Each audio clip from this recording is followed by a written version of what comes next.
It's Richard Milligan here, 4C Recruiting. Another podcast is about to go down. This is actually going to be cut up into multiple podcasts. So this video will be multiple videos as well. We're covering a really large topic today, and it's an important topic to those that are recruiting leaders because it's very normal that they would be doing face-to-face meetings with the recruits that they're recruiting.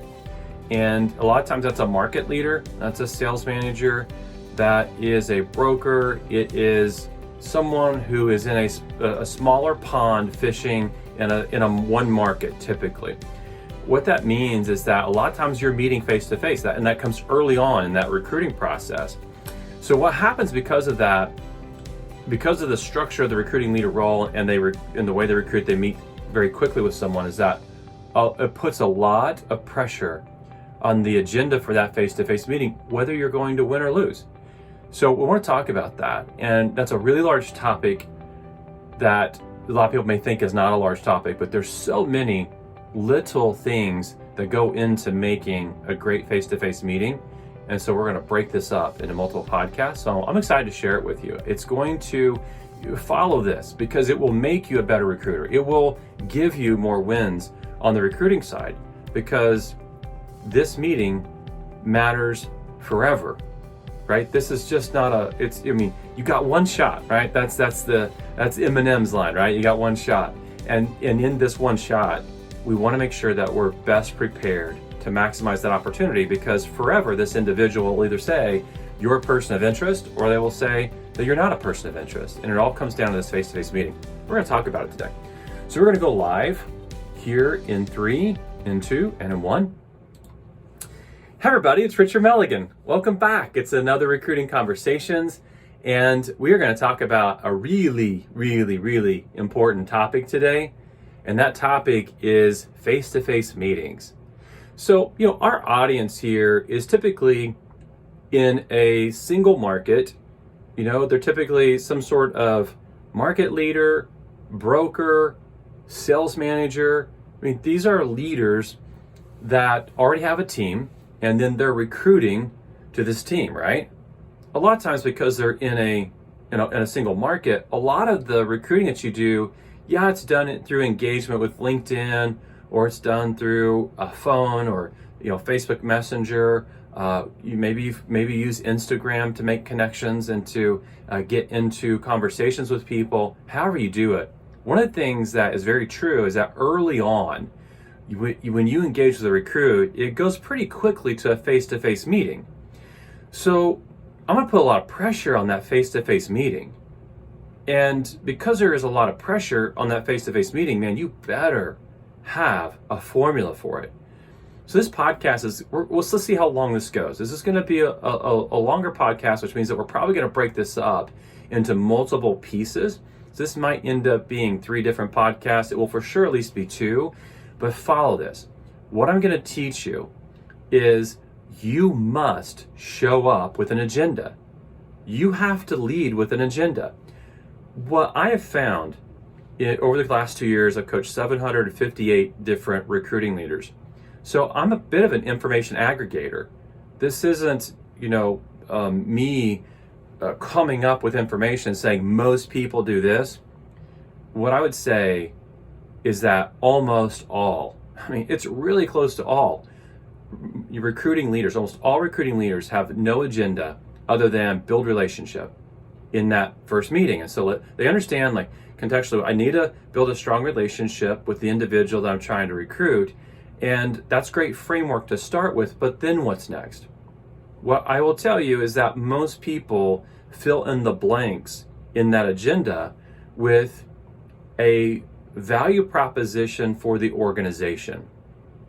And my belief is that that is not only wrong, but it is all wrong.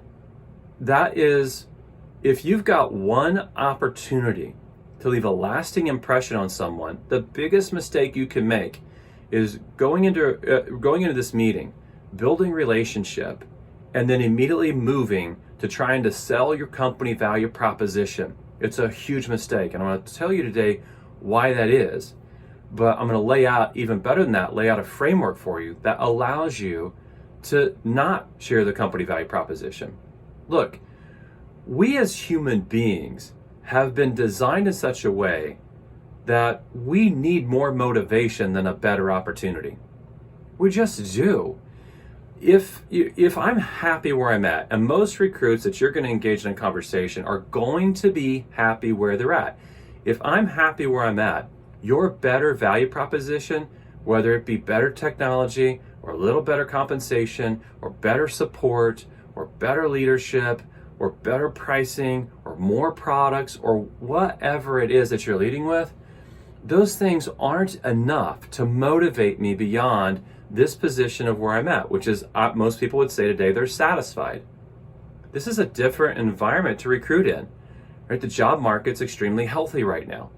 There have been times when the job market hasn't been this healthy, and I think recruiting shifts and recruiting can change in that environment.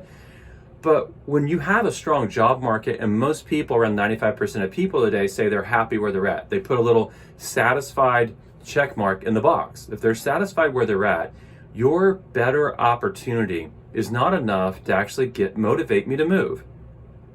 So we're going to talk today about some things that will help you create more motivation than sharing that. So let's just get this out there right now. In that face-to-face meeting, we do not share the company value proposition. We don't share it. So one of the things I found, because look, I spent 20 years in this space doing this myself. One of the things I found is that early on in a meeting, it's easy to get this train, this agenda of yours taken off the track, because the recruit will show up and immediately ask questions, right? And so we've got to be prepared for that. So one of the ways we prepare for this is that when I talk to someone over the phone, one of the things that I'm doing is I'm saying, if you're willing to meet with me, I will promise that I won't talk about my company, that I won't try and recruit you, and that this will be a relationship only meeting. This will be a relationship building only meeting. One of the reasons why I established this coming into this meeting, that agenda, is that I need to protect the agenda for this meeting, because if someone comes in and says, hey, I heard you all have great products, tell me about it. Hey, I heard your compensation model is this, tell me about it. I was talking to someone and they said that you all are licensed in 32 states. Tell me about that, right? Immediately, this meeting is following their agenda. So when I get asked that at the beginning of a meeting, one of the things that allows me to stay on track is to say, look, I want to honor what I said to you over the phone last week. And one of the things I told you was that I wouldn't try and recruit you in this meeting, and that I wouldn't talk about the company. So I'm going to make a note of that question that you have. And when we get into the meeting, I would love to address that, but I want to make sure I honor what I said to you. And then what I'm going to do is I'm going to get into what I call 4 stages. I think that this face-to-face meeting followed best is going to go through 4 stages. Now, let me put a lot of pressure on this meeting, okay? and I'm going to intentionally do this because I think it's true. 99.999999% of people are going to show up and they're going to wing this meeting. That means that, yeah, they're going to show up and they're going to work to build relationship and to build rapport. And that's the overall general consensus that I have heard from most recruiting leaders of what they're trying to accomplish in this face-to-face meeting. And that is important. And that is an element of what we're going to do. But I think I'll throw some framework around that will also change some of how you're doing that, okay? So that's where we're going to start, right? In a meeting, the first thing that we want to do ultimately is truly get to a place where we build relationship. Now, in that stage 1 of building relationships, I have found that the talking should be them at 80% and you about 20%. So if that's going to take place, you're going to have to ask questions, right? So within that, I love framework, because framework allows me to stay on my agenda, allows me to remember a process like this. And so I'm all about creating great framework. And if I'm going to ask great questions, let's just lay a good framework out there for asking great questions. A lot of people use the acronym FROG as framework, and you may have heard that before. If you haven't heard about that acronym FROG, what FROG stands for is family, recreation, occupation, and goals. Okay, family, recreation, occupation, and goals. Now, here's what I found. There's a better way to go about that. It's close, but it's not what we want, okay? really what we're trying to do in this meeting is I'm trying to uncover desire. I'm not trying to uncover hot buttons. I'm not trying to figure out what your pain points are. I'm not trying to ask questions that are leading questions like, tell me what you love about your current company, and then tell me what you don't love about your current company. Those are what I call pain agitators. Pain agitators are detrimental to building relationships. And let's just say this. In this current era, okay, this is 2020, the people are the most over-recruited that they've ever been. And I don't just mean in their employment, I mean just generally. The average American sees over 5,000 advertisements per day right now. That's nuts to me. I just before this, I was skimming through my Instagram and my Facebook to catch up and to engage with my content, with my followers. As I'm doing that, I can't hardly get to my content because I got so many sponsored ads coming through my newsfeed. And so in an environment like that, where there's so much selling pressure to try and promote a product or trying to get me to take on a new career, it's the equivalent of having 1,000 people in a gym shouting at you. When that 1,001st person shows up to shout at you, it's impossible to hear them. So this is the environment that we're recruiting in today. One of the other pieces that is affecting this is that, look, if we're recruiting experienced salespeople, most industries today have some sort of tool aggregator that actually tells you what the production looks like for that individual. Think about that. So now we have created an even more hyper-focused environment that focuses on the real producers. In most industry, you can follow the Pareto principle, where it's that 80-20 rule, right? Where it's 20% of the producers deliver 80% of the volume, and 80% of the producers deliver 20% of the volume.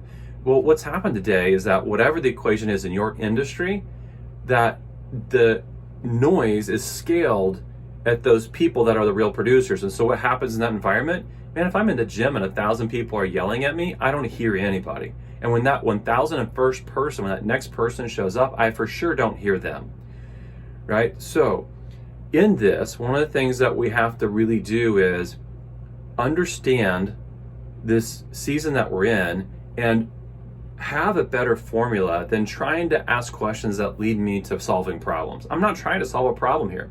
I'm literally trying to build a relationship.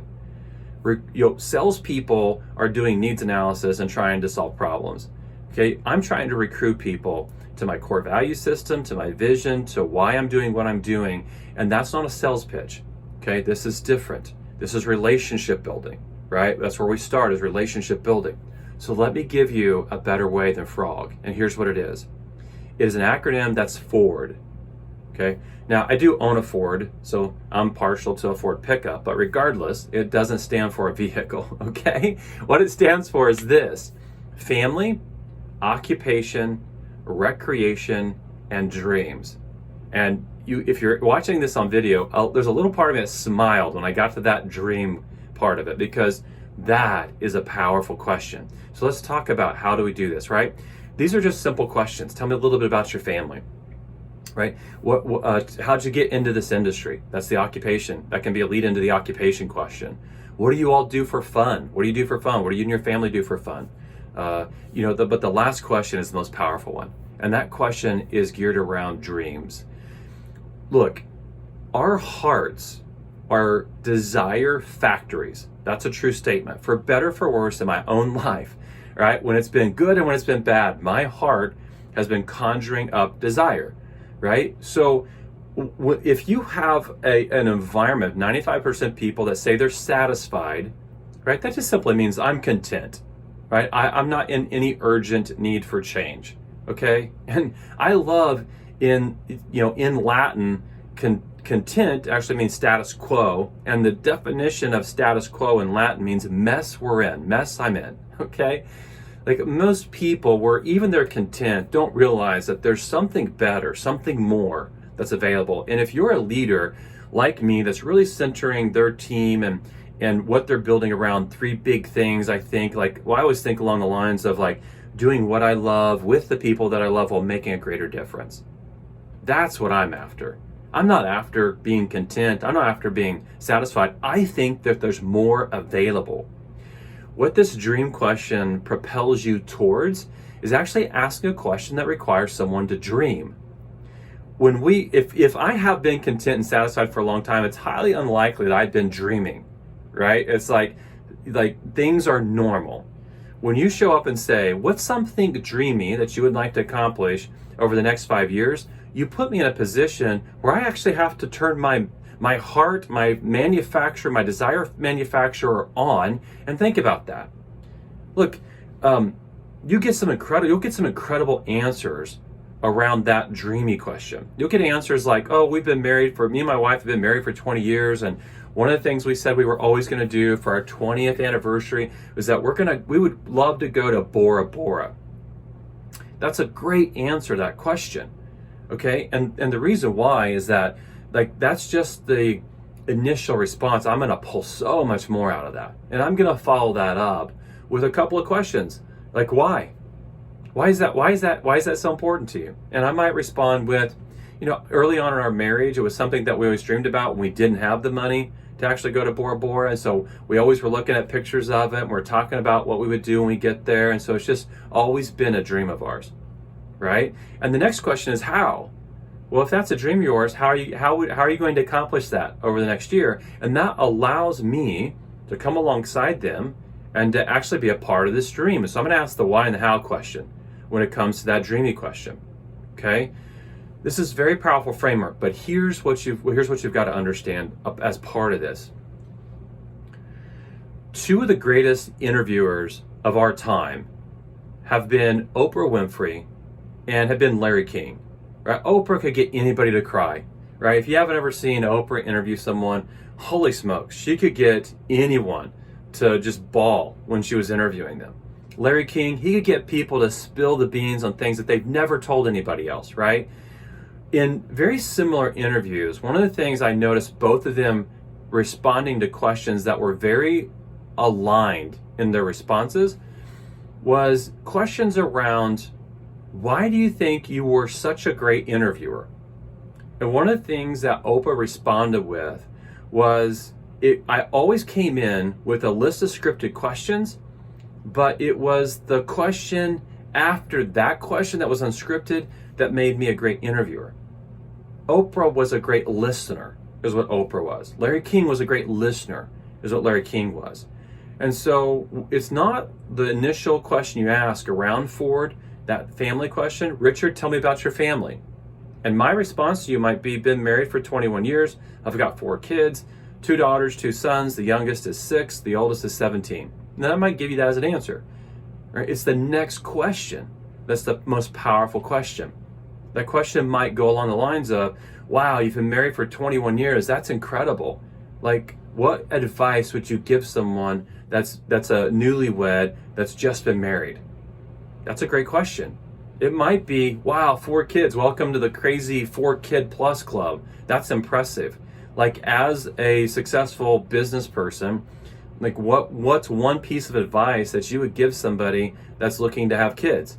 Those are great. Those are better questions, right? The family question, tell me about your family, that's the scripted one. It's the next one that matters, right? Occupation. How'd you get into your industry? How'd you get into this business? That's the scripted question. I might say it's a crazy story and here's how it happened. But behind that, you've got to be listening and asking the next best question. We are trying to peel the layers to the recruit back. I'm trying to get to the core of the individual. I'm trying to get stories out of them. I'm trying to get to know them. This is something I've remembered for the last 20 years. The magazine Psychology Today, almost 2 decades ago, it's probably been a little longer than that. The magazine Psychology Today ran an article, and it was a non-scientific study that they did. Here's what they did. The chief editor of the magazine got on a plane and flew across the United States. He had no clue who he was going to sit beside, okay? As he's flying across the United States, there's 2 staffers that are staged at the airport where he's going to land. So they knew this was going to go down. They wanted to try and extract some information to prove a point. And so as they land the plane and get off the plane, the chief editor points out the guy that he sat beside. And the 2 staffers walk up to this gentleman. They say, hey, can we ask you a couple of questions around the person that you flew beside? And he said, sure. First question they asked was, tell us what you think about him. Just a general thought. Tell us what you think about him. And his response was this: he's the most interesting person I've ever met. So the follow-up question was, what's his name? I don't know. He didn't introduce himself to me. What's he do for a living? I don't know. We didn't talk about that. Where's he from? I don't know. And as they got through the list of questions that they asked, what came out is that this person who had just said this is the most interesting person I've ever met knew absolutely nothing about the chief editor of the magazine. What the chief editor did as he flew across the United States is he worked through a process very similar to this, which is that he was simply asking great questions. And as he got information, he was asking great follow-up questions. So this is how in stage one, you build relationship. This is how you get to a place where someone would leave a meeting, not maybe hearing, but 20% of the time you talking, and then saying something like, that's the most interesting person I've ever met. So this is the framework that you want to take into your meeting, and that becomes your stage one, okay? So here's what we're going to do. Because of the length of time, because we want to keep these somewhere around 20 to 30 minutes, we're going to end this podcast here. And then what we're going to do in the next podcast is we're going to pick up with stage two. And stage two, if you thought stage one was important, stage two is more important than stage one. We're going to give you a framework that you probably have never heard about that is going to take you to a place in your recruiting meetings where people are going to see you as a leader that's in a different category. And that's what we're about here. When people leave this face-to-face meeting, what do we want them to say? Not just that they're the most interesting person I've ever met. We want them to say, that's a leader that I could see myself following. That's a leader I could see myself aligning my talents with, right? So that's what we're after. So thanks so much for listening to this recruiting conversations. Do you know, like right now, this blows my mind. Right now, we are top 100 on iTunes in iTunes marketing category. I don't even know how we've gotten there, right? But how we've gotten there is through people like you listening to this and then sharing it with peers, sharing this with people that you know it'll bring value to. So thank you so much that you're doing that you're passing this on to people. As an organization, our primary goal in doing what we do is this. We want to help great leaders build teams. We want to help great leaders equip themselves, grow their skill set, and build great teams. Because what we believe is this, is that when we influence leaders, when we influence recruiting leaders, right? When we improve their leadership, when we improve their recruiting, because there is an intersection there where your recruiting skills and your leadership skills overlap. That when we help you grow, that we're impacting people beyond you. Because that's the truth. Great leaders impact people underneath their umbrella, inside their teams, right? Inside the walls of their businesses. And then what happens is that influence and that impact then goes on to moms, it goes on to dads, it goes on to children, it goes on to friends, it goes on to our communities. And so when we help you and when we equip you to pursue people correctly, which by the way, we all want to be pursued in the right way. There's just something about being pursued in the right way that's affirming, that's enjoyable. We all want that when we pursue people correctly like that, we are most likely to have the opportunity to bring them to our teams. And that's what we're passionate about. So thank you for sharing this with people. And let's continue to do so because we want to grow this podcast in 2020 as much as we did in 2019. So I'll talk to you again on the next podcast. We'll get into that second point of 4 points when we're face to face with people, and I'll see you on the other side then. Okay, thanks so much. Okay, so this is going to be this video. Come back part 2, come back part 3, come back part 4, because we're going to be talking about the other 4 pieces that you've got to get if you're going to actually get to a place where you're winning around your recruiting efforts, okay? So I'll see you again. It will literally be the same shirt. I'm not gonna try and impress you and change shirts. I'm gonna go back to back to back because I have the time right now to do it. So I'll see you again in the next video.